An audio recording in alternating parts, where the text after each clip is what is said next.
زمین کو اللہ رب العزت نے پانی کے ہی ذریعے سے پیدا فرمایا. کیسے؟ پانی کو اور گاڑھا کیا گیا، اس سے بھاپ بنا اور بھاپ سے پھر زمین کا وجود ہوا.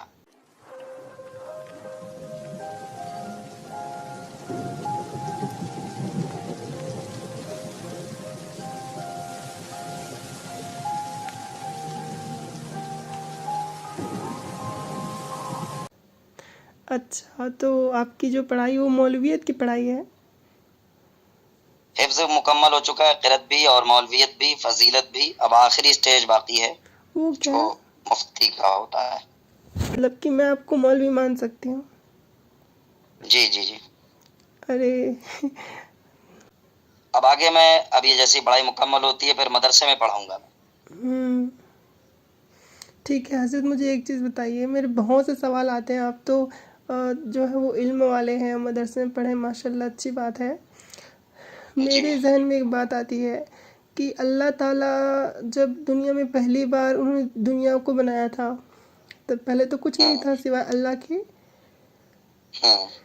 تو جب کچھ نہیں تھا تب اللہ تعالیٰ نے سب سے پہلے کون سی چیز بنائی تھی؟ اللہ رب العزت نے دنیا کو پیدا کرنے سے پہلے سرکار علیہ الصلوۃ والسلام کے نور فرمایا. اور اس سے پہلے؟ سب سے پہلے اللہ رب العزت کی ذات، پھر اللہ رب العزت نے اپنے نور مبارک سے سرکار علیہ السلام کے نور مبارک کو بنایا، اور پھر اس نور مبارک کے پرتوں اور جھلک سے کل کائنات کو بنایا. آسمان، زمین، چاند، سورج، ستارے، غرض ہر چیز. اور جو چیزیں ہیں ان چیزوں میں سب سے پہلے کس چیز کو بنایا؟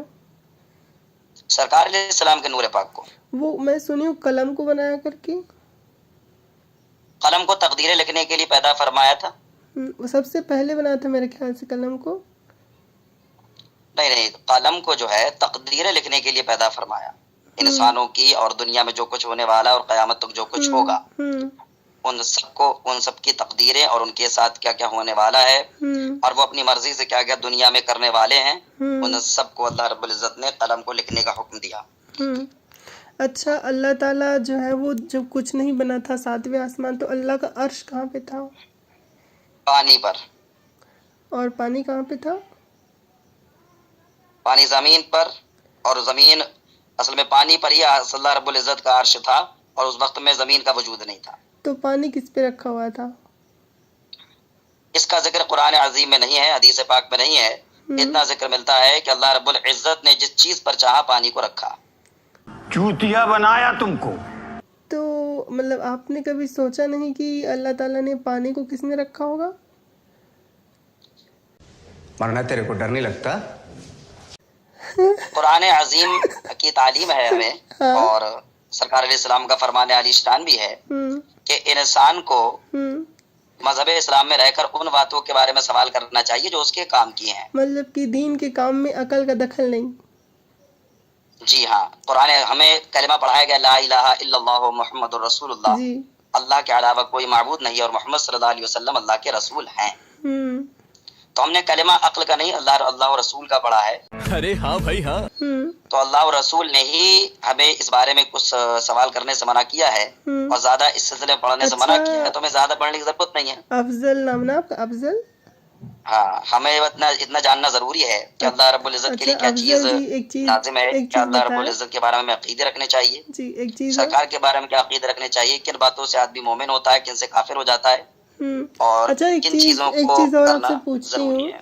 ایک چیز اور آپ سے پوچھتی ہوں، جیسے کہ اللہ تعالیٰ نے تو اس کو مکمل طور پہ نہیں بتایا، تو ایک سوال یہ بھی ہے کہ کیونکہ مجھے بہت انٹرسٹ ہے دنیاوی چیزوں میں، تو اللہ تعالیٰ نے سب سے پہلے زمین کیسے بنائی تھی؟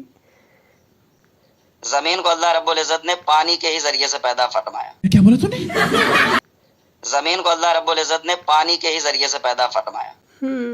کیسے؟ پانی کو اور گاڑھا کیا گیا، اس سے بھاپ بنا اور بھاپ سے پھر زمین کا وجود ہوا. سالے کا کھوپڑی توڑ سالے کا. اچھا، اور یہ کہاں پہ ملتا ہے اس کا ذکر؟ اس کا ذکر بڑی بڑی کتابوں میں ملے گا. احادیث کریمہ، ایک کتاب آتی ہے مخزن معلومات، اس کے اندر بہت ساری تفصیلات ہیں. اولیات کا بھی اس کے اندر ذکر ہے. زمین کی پیدائش کیسے ہوئی، آسمان کی پیدائش کیسے ہوئی،